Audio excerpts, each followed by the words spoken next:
everybody, Dr. Tommy John here, and today we're going to be doing neck rotations. It's actually exercise number 1 of my spinal hygiene routine. So, in order to execute this, if you can stand, you want to stand if you're able to stand. But let's just say you're not able to stand for physical reasons, or you're just not in an environment like an airplane or a travel situation, or you're in an office. That's okay, you can sit.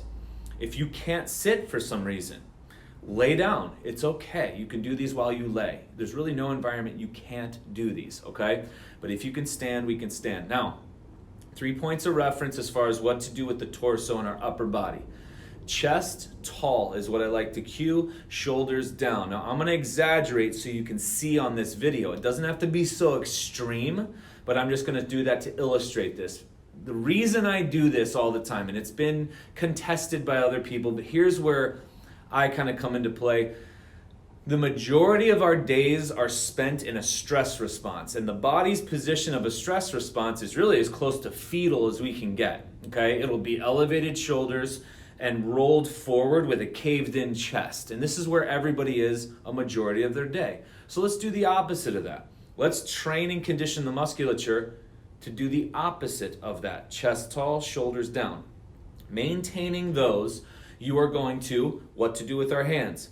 Relax them at your sides or have them linked behind you. That's something I do for added bonus. It's added difficulty actually, so we're internally rotating the shoulders, which will lengthen the external rotators. Now, the external rotators on every human being walking the planet are severely weak, more so now than they were 30 years ago. So this is just extra training for the shoulder capsule. Great, as long as you don't have pain, link them behind you. Definitely not folded, not in front of you, and not in pockets, okay? At your sides or behind you.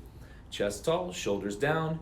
Using the muscles of the neck, you are going to rotate to one side as far as you can, back to center, rotate the other way, as far as you can, back to center. It's really important you do not go past the point of pain. So let's just say one direction, we can only go like 10, 15 degrees and then it starts to hurt.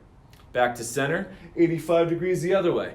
That's totally fine. We're gonna do these so many hundreds and thousands of times, days and weeks and months and years, that it's not gonna be that way for long. Your brain will start to adapt to that stimulus, and it will allow a greater range of motion sometime within that session, sometimes not, okay? But never past the point of pain. That's why you don't wanna do things that shut down the pain signal. We want feedback to let us know, hey, this movement at this force level or at this level of intensity is not something we're able to do right now, but that's not the end sentence. We will be able to improve this over time with consistency, okay?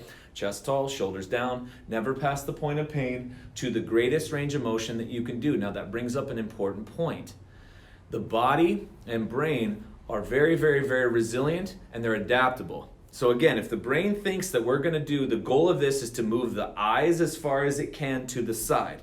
But we've got fixated joints in the neck, and we've got arthritic and stenosed joints in the neck, and we've got weakness and posture issues and all these other things. The brain will go here, it hits a locking point, it won't try to work through and struggle through that, it'll take the path of least resistance. And it'll start to turn the torso and the shoulder. It'll cave in the shoulder. And then we go the other way. And you'll see this in my office. Go ahead and move your head. And everybody moves their head. Their head's not moving at all. Their torso has, because they've just survived that environment. So again, with all things stable, try to move only the specific area in mind. That's fine. And then when you go out into life and it becomes random and unpredictable, you'll go do whatever, that's fine. But from a training standpoint, we kind of want to put the body at a disadvantage to learn that so that life becomes ease, okay? We definitely want to train and prepare at levels greater than what life demands. That's training, all right?